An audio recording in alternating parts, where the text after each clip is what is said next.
মানুষ যা চিন্তা করে আল্লাহ তা পূরণ করে না, ঠিক কিনা?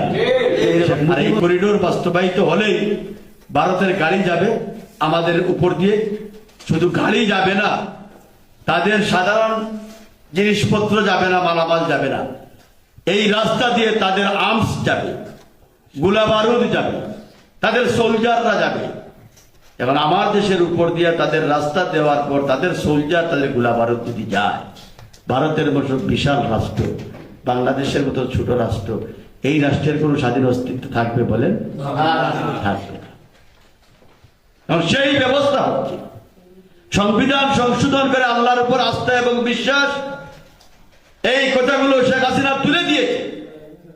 সংবিধান সংশোধন করে নিরপেক্ষ নির্বাচনের ব্যবস্থা তত্ত্বাবধায়ক সরকার বাতিল করেছে।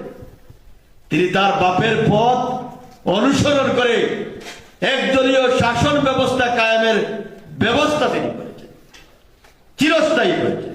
এর জন্য তো বলেন তিনি ভিশন 2021, অর্থাৎ 2020-21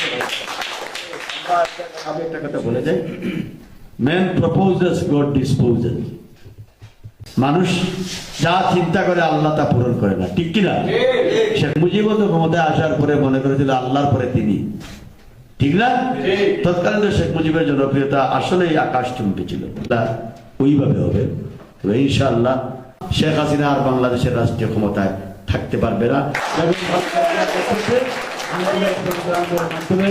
আমরা তাকে বিচারিত করব, গণতন্ত্র প্রতিষ্ঠিত হবে, বাংলাদেশে আইনের শাসন প্রতিষ্ঠিত হবে,